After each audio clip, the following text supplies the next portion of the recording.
Assalamualaikum warahmatullahi wabarakatuh. Perkenalkan, nama saya Sylvia Melati dengan NIM 2141140402131. Di sini saya akan menjawab mata kuliah sumber belajar PAI berbasis multimedia, di mana dosen pembimbingnya yaitu Pak Nur Halim. Untuk pertanyaan pertama, yaitu sumber belajar yang saya pilih yang akan digunakan dalam pembelajaran yaitu LKPD dan LKPD interaktif. Mengapa saya memilih itu? Yang pertama, itu dengan menggunakan LKPD kita bisa melaksanakannya dalam pembelajaran online maupun secara offline. Kemudian selain itu kita juga bisa memperkenalkan kepada para siswa mengenai perkembangan teknologi yang saat ini. Selain pembelajaran yang kita sajikan, juga mereka bisa sambil belajar adanya teknologi-teknologi yang dapat digunakan dalam menambah wawasan mereka.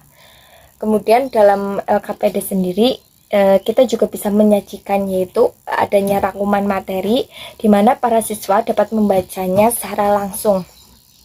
Kemudian materinya juga bisa kita sajikan dalam bentuk video maupun link YouTube, sehingga para siswa bisa menganalisa tentang video materi yang kita sajikan.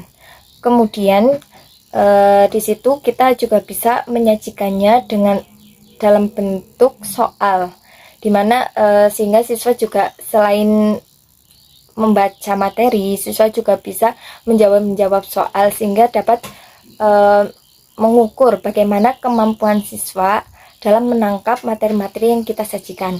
Kemudian ada LKPD interaktif, di mana LKPD ini memiliki perbedaan dengan LKPD sebelumnya.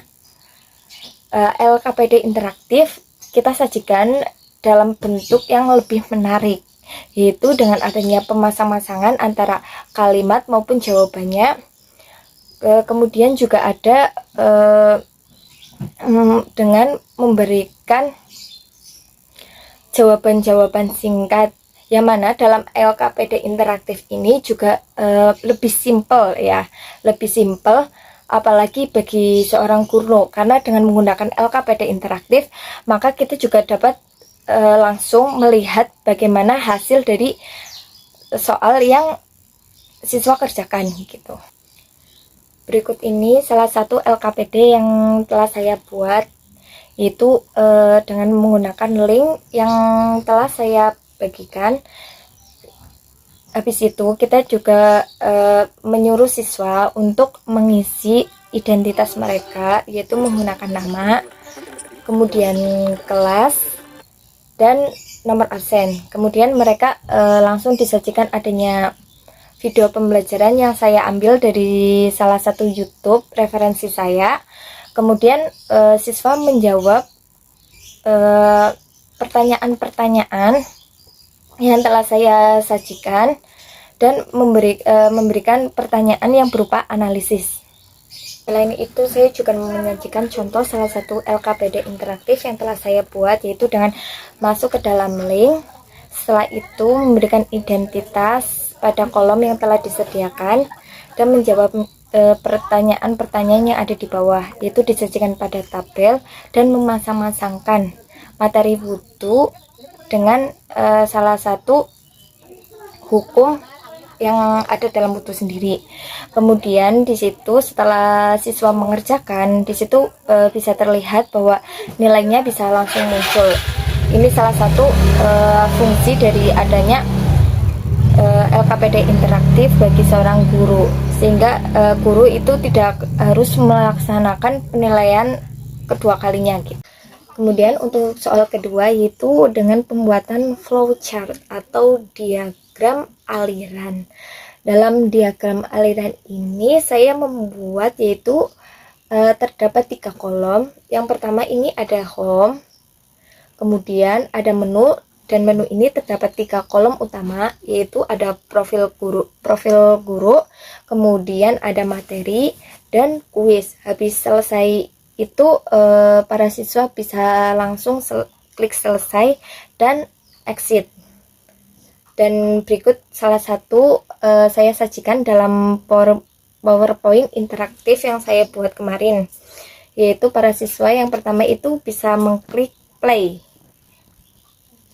Nah, kemudian para siswa akan disajikan adanya kolom menu yang mana terdiri dari profil guru,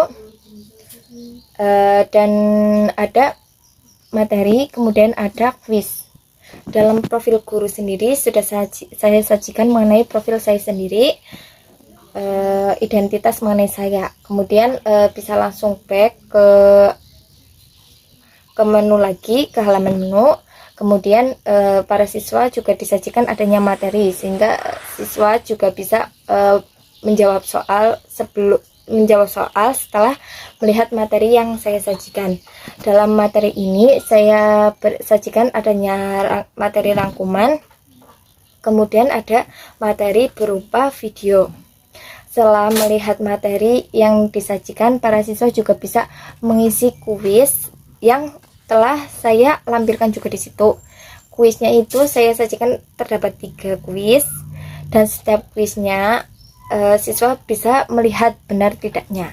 Setelah mengerjakan kuis, siswa bisa memencet tombol selesai dan kemudian exit. Kemudian untuk nomor soal 3, yaitu saya memilih aplikasi belajar agama Islam. Aplikasi ini sangat cocok digunakan untuk para siswa yang masih menduduki sekolah dasar, di mana dalam aplikasi ini disajikan adanya 2 fitur. Yang pertama itu adanya materi ataupun pembelajaran. Dalam materi ini disajikan dalam bentuk lagu-lagu, sehingga memudahkan para siswa untuk menyerap materi yang akan disampaikan. Dalam materi ini yang pertama ada rukun Islam, rukun iman, malaikat dan tugasnya, ulul azmi, huruf Arab, angka Arab, mengenal khulafaur rasyidin, mengenal asmaul husna, mengenal bulan dalam Islam. Kemudian ada mengenal silsilah Nabi, sifat Allah Subhanahu wa Ta'ala, sifat Rasul, dan mengenal kitab Allah dan para penerimanya. Kemudian dalam fitur game sendiri atau bermain, yaitu ada bermacam-macam permainan. Yang pertama ada permainan berupa tebak arti. Kemudian ada game cocok mencocokkan, kemudian ada game puzzle suara. Berikut saya sajikan dalam salah satu video yang saya gunakan dalam permainan ini. Kemudian aplikasi yang kedua yang saya pilih yaitu aplikasi cerdas cermat. Aplikasi ini sangat cocok digunakan untuk para siswa dari kelas 1 sampai kelas 6 sekolah dasar. Aplikasi ini berupa soal-soal yang dirangkai dalam bentuk game, yaitu berupa kuis latihan. Kuis ini ada beberapa macam. Yang pertama adalah soal kuis berupa sholat, soal kuis berupa zakat, soal kuis berupa puasa, soal kuis berupa haji, kemudian soal kuis berupa secara Islam, ada soal kuis berupa tauhid, dan yang terakhir ada soal kuis berupa wudhu.